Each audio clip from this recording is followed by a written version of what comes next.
name is Kamilla. This is the first video in this series of me documenting my WGU MBA journey. Hi, it's Kamilla from the future. I just wanted to come on here and say that when I was filming this video, I didn't realize that the air conditioner that's right behind me would be so loud. So I bought this little microphone that's supposed to get rid of the sound in the background. Hopefully it works. Just wanted to come on and say that because as I was editing, I started getting really annoyed hearing that thing in the background just humming, and I thought I'd just address it before we get into the rest of the video. Any hoots, enjoy. Just got access to my orientation yesterday, which was November 15th. I start my program on December 1st. I think that everybody gets access to their orientations on the 15th of every month prior to starting your program. First things first, I did get an email sent to both my WGU Outlook email and then my personal email. This is what it says. Welcome to orientation, Kamilla. We are excited that you've chosen WGU to further your education. You've been cleared to start the MBA program in the business college on December 1st,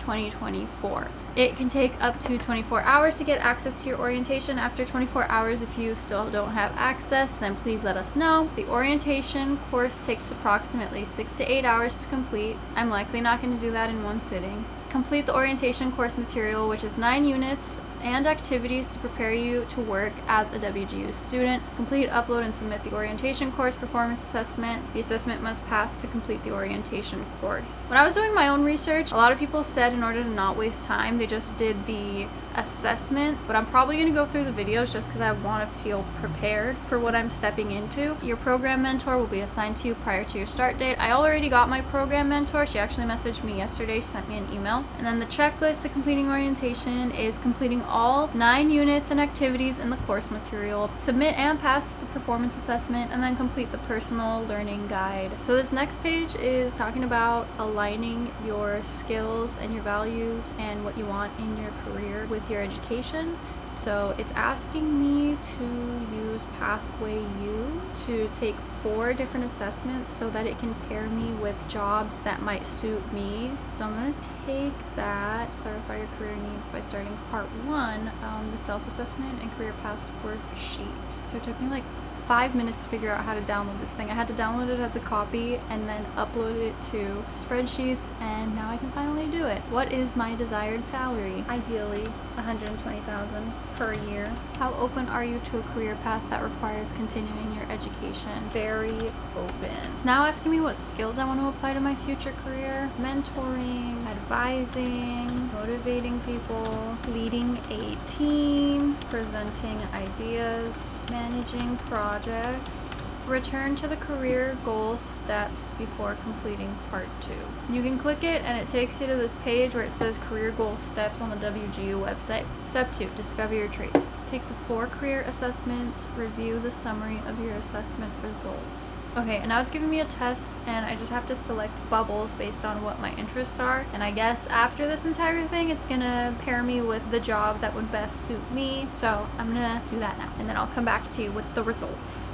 Okay, I'm back. I just did the assessments, all 4 of them. It assesses your interests, your values, your personality traits, and then your workplace preferences. My primary interests are social and enterprising. For my values, my primary values are relationships and support. My personality is, so the ones that matched the highest were openness to experience, conscientiousness, agreeableness, honesty, and humility. And then for workplace preferences, it says my primary workplace preferences are recognition and stability. So now I'm going to explore my career matches. So the one that it says that I would have the highest, strongest, and very strong experiences in are human services, education, health science. It says hospitality and tourism would be fair. Okay, so now after doing all those assessments and going through the jobs, I have to go back to the spreadsheet that I was doing before and start on the next process, which is compile occupational research findings and choose your 1 to 3 occupation choices and record your findings in the columns below. Choose whichever one I feel like aligns with me and then we can just get over this. Okay, so I just finished that document that I was working on. I had to do some research into the occupations that I chose along with those career needs. Like it had me type in some compensation education benefits that I'm looking for and how interested I am in continuing my education. I reviewed all that in the beginning. In the second part, had me research the occupations that I've chosen, which are mental health counselor, career and technical education, teacher for secondary schools, and midwife. And then in the third column or third section, it had me evaluate the occupations and see if after doing my research they match with my career needs. For mental health counselor, it got the highest score of 23.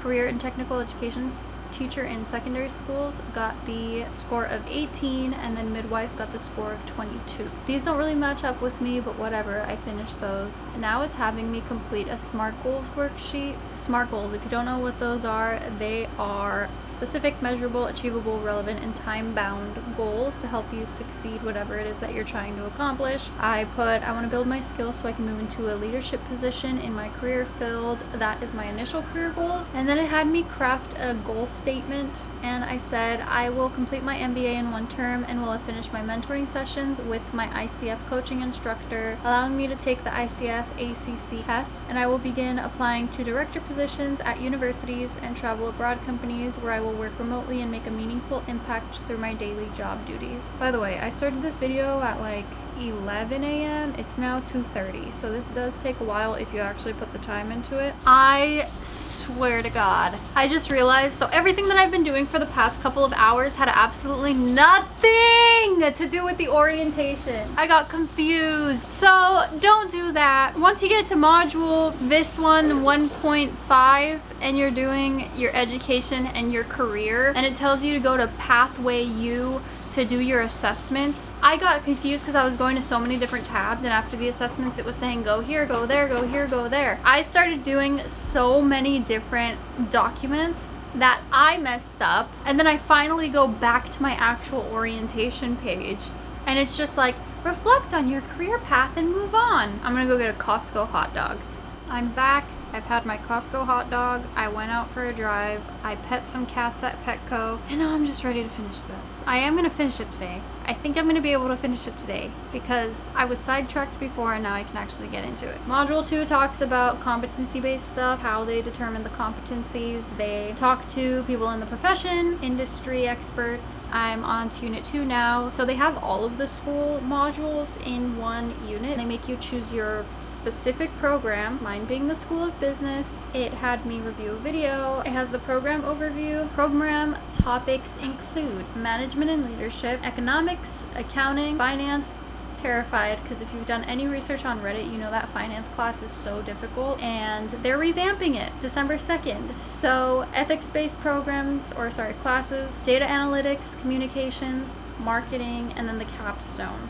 So now moving on to Unit 3. So as far as important policies that we should know, we need to engage in our program regularly, like every 14 days, and that's either talking to your program mentor, submitting an assignment, engaging in webinars, talking to your instructor, stuff like that. But it doesn't say what's going to happen if you don't do that, but that's apparently required. All students have to complete at least one of 3 first-term critical actions within the first 45 days of the start of the term, which means completing either a pre-assessment, an objective assessment, or submitting a task for a performance assessment. As far as on-time progress, master's students need to enroll in at least 8 competency units at the graduate level per term. For a satisfactory academic progress, I guess because they don't have GPA, they measure it by SAP, which is the academic progress. So you have to complete the following of 2 requirements: pass at least 1 course per term, and then achieve an overall minimum pass rate of 66.67% for all competency units attempted and completed. Okay, so Unit 4, it's just talking about the objective assessments, talking about the performance assessment. So it looks like they use Grammarly, and I love Grammarly. I have it tied to my